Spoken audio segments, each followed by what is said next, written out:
চতুর্থ শ্রেণীর গণিত বইয়ের আজকের ভিডিওতে আমরা ৮০ পৃষ্ঠা নিয়ে আলোচনা করব। তো ৮০ পৃষ্ঠায় দেখো যে নিজে করি, এখানে অনেকগুলো ম্যাথ আছে। ১ নম্বরে দেখো দুইটা ম্যাথ আসছে, গাণিতিক প্রতীকের সাহায্যে প্রকাশ করি।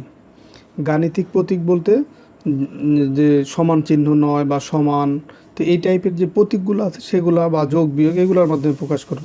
তো এখন ১ নম্বরে বলছে যে ১২৭ ও ২৫-এর বিয়োগফল ১০০ এর সমান নয়। তো এটা কীভাবে লিখবো? তো ১২৭, এই যে ১২৭ ও ২৫-এর বিয়োগফল, তো বিয়োগ কত?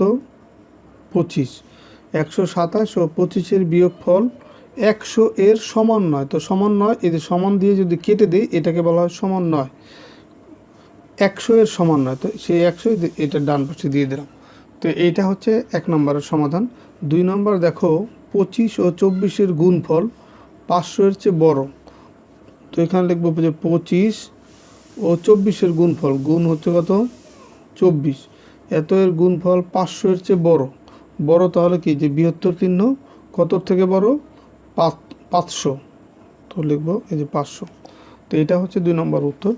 এরপরে দেখো ২ নম্বরের যে অঙ্কগুলো আছে, যে খালি ঘরে প্রক্রিয়া প্রতীক বসাই যাতে গাণিতিক বাক্যটা সঠিক হয়। প্রক্রিয়া প্রতীক কোনগুলো? যোগ, বিয়োগ, গুণ, ভাগ, এগুলো হচ্ছে প্রক্রিয়া প্রতীক। তো আমরা খালি ঘরে এই প্রতীকগুলা যে কোনোটা বসাইতে হবে। যেমন দেখো ১ নম্বর আছে ৯ খালি ঘর, আবার ৭, আবার এইখানে একটা বড় সংখ্যা খালি ঘর, এইখানে আর একটা সংখ্যা। তো দেখো এই দুইটা এই বাম পাশ সমান চিহ্নর বাম পাশ আর ডান পাশ সমান করতে হবে। তো যেহেতু এই মানগুলো ছোট, এখানে যদি আমরা গুণ করি ৭ নং ৬৩ হয়, এখানে গুণ করলে হবে কত? ৬৩। আবার দেখো এটা কিন্তু লিখতে হবে না, শুধু খালি ঘরের এই প্রতীকটাই দিতে হবে তোমাদের বোঝার সুবিধার্থে, যে গুণ করলে এখানে পাচ্ছি কত? ৬৩।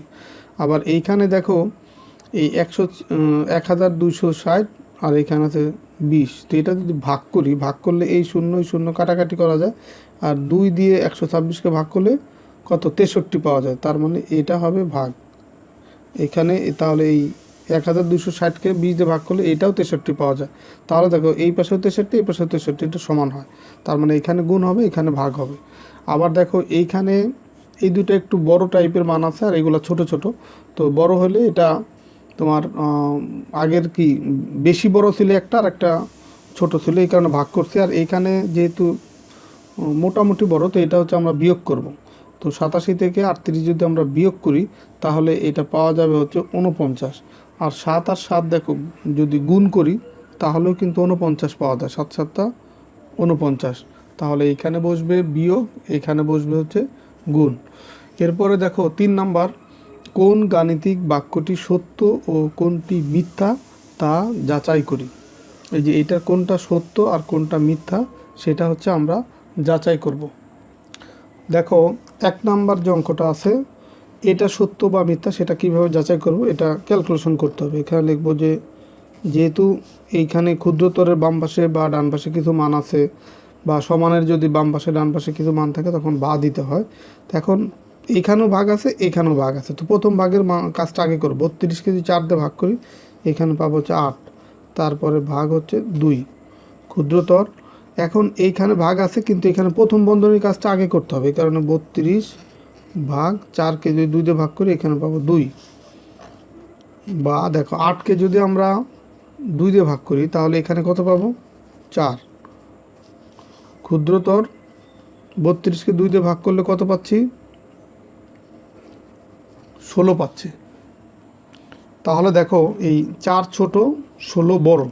তো এটা কিন্তু লিখবো যে সুতরাং এই গাণিতিক বাক্যটা সত্য না মিথ্যা। সুতরাং বাক্যটি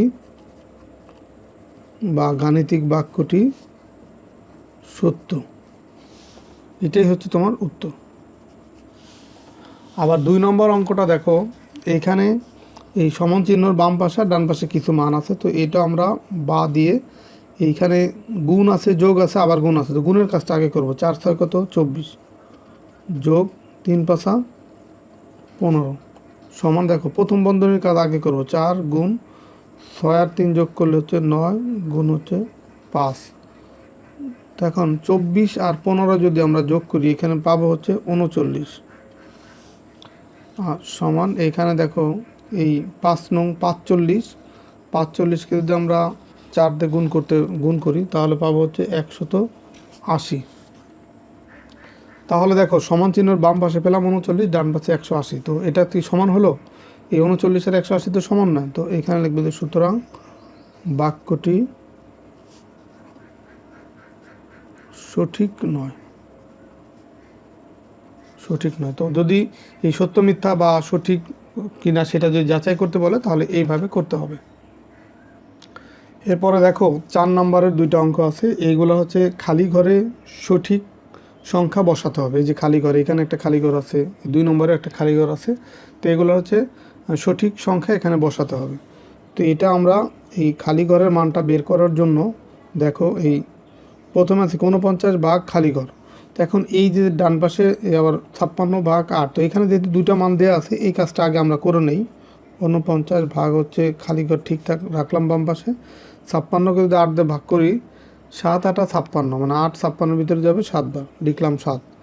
এরপরে দেখো এই যে ভাগ আছে 2টা মান, তো এই ভাগ মানে কি আমরা এটাকে এইভাবে লিখতে পারি, 49 ভাগ যেহেতু খালি ঘর এই ভাগটা আমরা নিচে দিতে পারি, যেরকম এই টান দিয়ে নিচে দিতে পারি, সমান সমান কি 7। তো এখন যেহেতু আমার খালি ঘরের মানটা বের করতে হবে, তো এখন সমান চিহ্নর আগে যদি লব এবং হরাকারে মান থাকে, ডান পাশেও যদি লব এবং হরাকারে মান থাকে, এখানে যদিও শুধু 7 আছে, তো 7-এর নিচে কিছু নাই, মান আছে 1। তো এইভাবে যদি থাকে তো এটা কোনাকুনি গুণ হয়, মানে এই খালি ঘর 7-এর সাথে গুণ হয়। তো তাহলে এটা লেখা যায় খালি ঘর গুণ হচ্ছে 7, আর এই 49 আর নিচে যে 7-এর নিচে 1 ছিল সেটা লেখা যায়, মানে 49 এভাবে লেখা যায়। তো এখন আমরা যেহেতু খালি ঘরের মানটা বের করব, এই খালি ঘরটা আমরা বাম পাশে রেখে এই 7 যদি এইখানে গুণাকার আছে ডান পাশে গেলে কি হয়, ভাগ হয়ে যায়, মানে 49 ভাগ হবে 7। এটা টান দিয়ে নিচেও লেখা যায়, ভাগ চিহ্ন দিয়ে ডান পাশেও লেখা যায়। তো 7 49-এর ভিতরে কতবার যাবে, 7 7 49, মানে 7 বার যাবে। তো এখানে হবে 7, তো সেই 7 এখানে বসলো, তার মানে এই খালি ঘরের মান কত, 7। তাহলে এই যে খালি ঘর ছিল এখানে কত বসবে, 7 বসবে। আচ্ছা এখন দেখো 2 নম্বর, 5 যোগ 8 গুণ হচ্ছে খালি ঘর সমান 53। তো এখন এখানে যোগ আছে গুণ আছে, তো নর্মালি গুণের কাজ আগে করতে হয়। তো এই কারণে এখানে যেহেতু গুণের একটা মান হচ্ছে খালি ঘর আর একটা হচ্ছে 8, তো এই খালি ঘরে কত বসবে সেটা তো আমরা জানি না, তো এটাই বের করতে হবে। তো এই কারণে এই যোগের যে 5 যোগ আছে, যোগ আকারে আছে, এটা ডান পাশে নিয়ে যাব, তার মানে বা দিয়ে 8 গুণ হচ্ছে খালি ঘর, আর এখানে 53, এই 5 আছে, এই বাম 5-এর আগে কোনো চিহ্ন নাই, তার মানে যোগ আছে, তো 5 ডান পাশে গেলে হয়ে যাবে বিয়োগ। তাহলে দেখো এই 8 গুণ হচ্ছে খালি ঘর 53 থেকে যদি আমরা 5 বিয়োগ করি এখানে পাবো হচ্ছে 48। এখন দেখো এই দুইটাই গুণ আকার আছে, তো খালি ঘরের মানটা যদি বের করতে চাই এই 8 ডান পাশে গেলে হয়ে যায় ভাগ, তার মানে 48 ভাগ হচ্ছে 8। এটা ভাগ চিহ্ন দিয়েও লেখা যায় অথবা 48-এর নিচে টান দিয়েও 8 লেখা যায়। তো 48-কে যদি আমরা 8 দিয়ে ভাগ করি 6 8 48, তাহলে 6 হয়। তাহলে খালি ঘরের মান পেলাম কত, 6। তাহলে এই যে খালি ঘর এখানে কত বসবে, 6 বসবে। 6 বসালে এই বাম পাশ আর ডান পাশ সমান হবে। তো এরপরে দেখো 5 নম্বর যে অঙ্কটা, এটা আমরা গাণিতিক বাক্যের সাহায্যে খুব সহজে করব। এটা কিন্তু লিখেও করা যায়, কিন্তু আমরা গাণিতিক বাক্যের সাহায্যে যদি করি তখন অনেক সহজ হবে। তো আমরা গাণিতিক বাক্যের সাহায্যে করব। দেখো দেয়া আছে যে আমিনা 1 প্যাকেট বেলুন কিনল, সেখান থেকে 20টি বেলুন নিজের জন্য রেখে অবশিষ্ট বেলুন 12 জন বন্ধুকে সমানভাবে ভাগ করে দিলে প্রত্যেকে 10টি করে বেলুন পেল। প্যাকেটে মোট কয়টি বেলুন ছিল? এখন প্যাকেটের বেলুন সংখ্যা তো আমরা জানি না, তো এখন বলছে যে আমিনা 1 প্যাকেট বেলুন কিনলো, তো সেই প্যাকেটে আমরা এই খালি ঘর ধরলাম সেই প্যাকেটটাকে। তো এখন এই 1 প্যাকেট বেলুন কিনলে সেখান থেকে 20টি বেলুন সে নিজের জন্য রেখে দিল, তার মানে বিয়োগ হচ্ছে 20টা রেখে দিলে যে কয়টা বেলুন থাকলো সেটা হচ্ছে অবশিষ্ট বেলুন 12 জন বন্ধুকে সমানভাবে ভাগ করে দিল। তো এটা প্রথম বন্ধনী দিলাম, প্রথম বন্ধনী দিয়ে এই মানগুলোকে আমরা আলাদা করে ফেললাম, যে 1 প্যাকেট বেলুন কিনছে সেখান থেকে 20টি বেলুন সে নিজের জন্য রেখে দিছে। তো রেখে দেওয়ার পরে যে বেলুন ছিল সেই বেলুন কয়জনের ভিতরে ভাগ করে দিছে, 12 জন বন্ধুর ভিতরে ভাগ করে দিছে। এই যে 12 দিয়ে ভাগ করলাম, তো ভাগ করলে প্রত্যেকে কয়টি করে বেলুন পাইছে, 10টি করে, এই কারণে সমান চিহ্ন দিয়ে সেই 10 লিখলাম। এখন আমরা এই খালি ঘরের মান যদি বের করতে পারি, খালি ঘরের মানটাই হচ্ছে 1 প্যাকেট বেলুনের সংখ্যা। তো এখন এখানে তুমি লিখে নিতে পারো যে গাণিতিক বাক্য বা প্যাকেটে মোট কয়টি বেলুন ছিল, প্যাকেটে বেলুন ছিল সেটাও লিখে নিতে পারো যে প্যাকেটে বেলুন ছিল, অথবা এখানে গাণিতিক বাক্য লিখে দিতে পারো, গাণিতিক বাক্য লিখে দেন এইভাবে করবো। তো এখন দেখো এই প্রথম বন্ধনীর পরে আছে কি ভাগ, তো ভাগ যদি আমরা ডান পাশে নিয়ে যাই তাহলে হয়ে যায় গুণ। তাহলে আমরা এই যে খালি ঘর বিয়োগ হচ্ছে 20, এই 12কে যদি ডান পাশে নিয়ে যাই তাহলে গুণ হয়ে যাবে 10 গুণ হবে কত 12। তো এখন দেখো এই খালি ঘর বিয়োগ হচ্ছে 20, 10 আর 12 গুণ করলে পাবো হচ্ছে 120।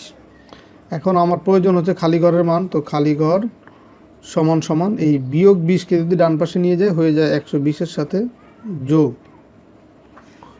তো যদি যোগ হয়ে যায় তাহলে দেখো 120 আর যদি আমরা এই 20 যোগ করি কত হবে 140। তাহলে আমরা দেখলাম যে প্যাকেটের মোট কয়টি বেলুন ছিল, তো এখানে লিখব যে সুতরাং প্যাকেটে বেলুন ছিল, প্যাকেটে মোট 140টি বেলুন ছিল। এটাই হচ্ছে উত্তর। তো গাণিতিক বাক্যের সাহায্য করলে এভাবে সহজে করে ফেলতে পারো। আর যদি লিখে করতে চাও তাহলে কিন্তু তোমাকে অনেক লিখতে হবে, যে তোমার এখানে লিখতে হবে যে 20টি বেলুন নিজের জন্য রেখে দিল, বা একজন বন্ধু পেল 10টা বেলুন, 12 জন পাবে 120টা, নিজের জন্য রেখে দিল 20টা, তাহলে মোট বেলুন হবে এই যে 120 যোগ 20। এইভাবে অনেক লিখতে হবে। আর যদি গাণিতিক বাক্যের সাহায্য করো তাহলে আর কোনো লেখা লাগবে না, শুধু একবার গাণিতিক বাক্য লিখে এভাবে করে দিলেই হয়ে যাবে। এরপরে দেখো 6 নম্বর অঙ্কটা, যে মনির সাহেব 8000 টাকা নিয়ে বাজারে গেলেন, মুদি দোকান থেকে 3750 টাকার বাজার করে অবশিষ্ট টাকা দিয়ে প্রতি কেজি 850 টাকা দরে মাংস কিনলেন। তিনি কত কেজি মাংস কিনলেন? এখন দেখো এইখানে এই কত কেজি মাংস কিনলেন, তো এখানে আমরা লিখব যে এটাও গাণিতিক বাক্যের সাহায্য করব, যে গাণিতিক বাক্য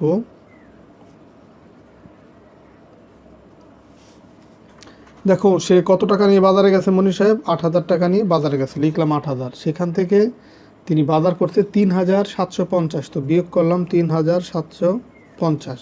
তো বিয়োগ করার পরে যে টাকা থাকবে সেই টাকা দিয়ে সে 850 টাকা দরে মাংস কিনবেন। তার মানে 1 কেজি মাংসর দাম হবে 850 টাকা। তাহলে সেটা দিয়ে ভাগ করব 850।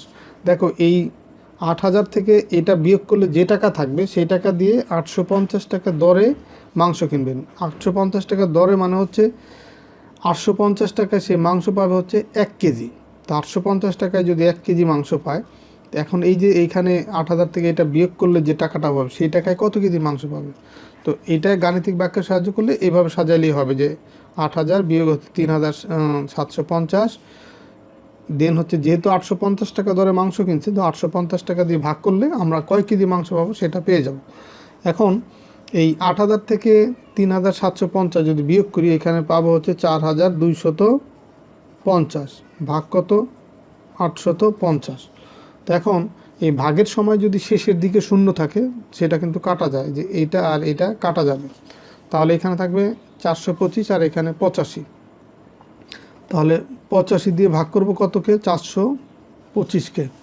তো 85 দিয়ে যদি ভাগ করি, দেখো 85 কতবার যায়, 85 দেখো 100-র কাছাকাছি, আর এখানেও কিন্তু 500-র কাছাকাছি আছে। তো যদি আমরা 5 দিয়ে ভাগ করি, 5 5 25-এর 5, হাতে আমার 2, 5 8 40 আর 2 42, দেখো মিলে যাচ্ছে।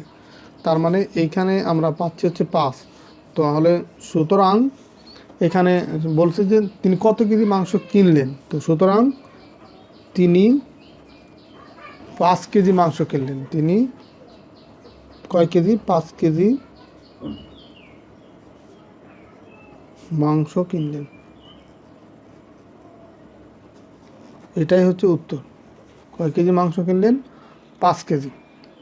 এরপরে দেখো 7 নম্বর অঙ্কটা, একজন ডিম বিক্রেতা প্রতি ডজন 150 টাকা দরে 25 ডজন ডিম বিক্রি করে এবং তা থেকে 1050 টাকা বিদ্যুৎ বিল দিল, এবং অবশিষ্ট টাকা দিয়ে 5টি মুরগি কিনলে প্রতিটি মুরগির দাম কত হবে।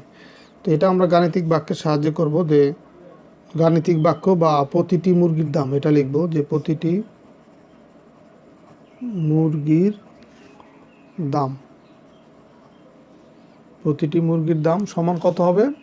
দেখো এখানে ছিল কি যে প্রতি ডজন ডিমের দাম ছিল 150 টাকা, 150। এখন সে ডিম বিক্রি করে কত ডজন? 25 ডজন। তাহলে এক ডজনের দাম যদি 150 হয়, 25 ডজনের দাম কি গুণ হবে না? 150 গুণ 25। তো এই যে বিক্রি করার পরে যে টাকা হলো তা থেকে সে 1050 টাকা বিদ্যুৎ বিল দিল। তো এই টাকা থেকে বিয়োগ করব কত? 1050, যেহেতু এত টাকা বিদ্যুৎ বিল দিল। তো বিদ্যুৎ বিল দিলে অবশিষ্ট টাকা দিয়ে, এই বিদ্যুৎ বিল দেওয়ার পরে যে টাকা ছিল সেই টাকা দিয়ে আবার সে মুরগি কিনলো কয়টি? 5টি। তাহলে ভাগ করব কত দিয়ে? 5 দিয়ে। ভাগ করলে প্রতিটি মুরগির দাম পাওয়া যাবে। এখন এই 150কে যদি আমরা 25 দিয়ে গুণ করি, এখানে পাবো হচ্ছে 3750, বিয়োগ হচ্ছে এই 1050।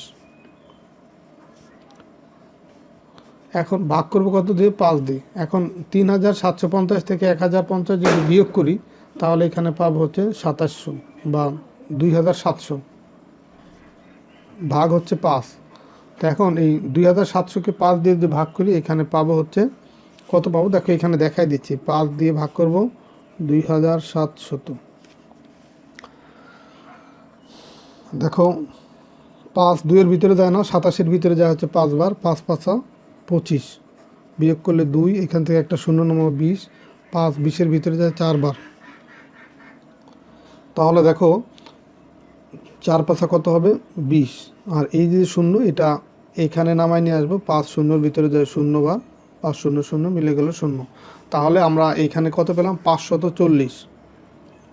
তাহলে প্রতিটি মুরগির দাম হবে কত? 540 এত টাকা। তো এখানে লিখবো যে সুতরাং প্রতিটি মুরগির দাম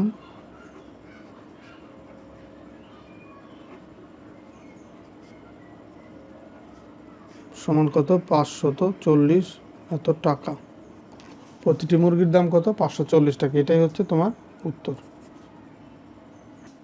আচ্ছা, এরপরে দেখো 8 নাম্বার, এই 3000 বিয়োগ হচ্ছে প্রথম বন্ধনী শুরু 480 গুণ 3, প্রথম বন্ধনী শেষ, দ্বিতীয় বন্ধনীও শেষ, ভাগ হচ্ছে 4। তো এটার জন্য আমরা একটা গল্প সাজাবো। তো দেখো গল্পটা এরকম হতে পারে যে রুম্মাম 3000 টাকা নিয়ে বাজারে গেলেন। এই যে 3000 টাকা নিয়ে বাজারে গেলেন, সেখান থেকে তিনি এই 480 টাকা দরে 3টি মুরগি কিনলেন। তাহলে 3000 থেকে 480 গুণ 3 বিয়োগ হয়ে গেল, এবং অবশিষ্ট টাকা দিয়ে, যেহেতু ভাগ 4 আছে, তো অবশিষ্ট টাকা দিয়ে 4টি হাঁস কিনলেন। প্রতিটি হাঁসের দাম কত? তো এটা আমরা গল্প সাজাতে পারি। এরপরে 2 নম্বরটা দেখো যে 2450 ভাগ হচ্ছে 5 গুণ হচ্ছে আবার প্রথম বন্ধনীর ভিতরে 4 গুণ 7। তো এটার জন্য আমরা গল্প সাজাতে পারি, যেহেতু এটা ভাগ 5 আছে, তো আমরা লিখতে পারি 5টি মুরগির দাম 2450 টাকা হলে এই 4 আর 7 বা 4 7 কত হয়? 28। তো 28 বা 4 গুণ 7 এতটি মুরগির দাম কত? দেখো এই টাকাকে যদি আমরা 5 দিয়ে ভাগ করি, যেহেতু এটা হচ্ছে 5টি মুরগির দাম ধরছি এখানে, তো 5 দিয়ে ভাগ করলে একটি মুরগির দাম পাবো, এবং সেটাকে যদি আবার এই 28 দিয়ে গুণ করি তাহলে এই 28টি মুরগির দাম পাবো। তো এই কারণে এটার জন্য আমরা এরকম গল্প সাজাতে পারি যে 5টি মুরগির দাম 2450 টাকা হলে 28 বা 4 গুণ 7 এতটি মুরগির দাম কত? তো বা তোমরা তোমাদের নিজেদের মতো করে ভিন্নভাবে চাইলে গল্পটা সাজাতে পারো। তো এই ছিল তোমাদের 80 পৃষ্ঠার ম্যাথ। তো 80 পৃষ্ঠার সবগুলো ম্যাথই তোমাদের সমাধান করে দিলাম। আশা করি প্রত্যেকটা ম্যাথ তোমরা বুঝতে পারতো। তো ঠিক আছে, সবাই ভালো থাকো, সুস্থ থাকো, কথা হবে পরের ভিডিওতে। আল্লাহ হাফেজ।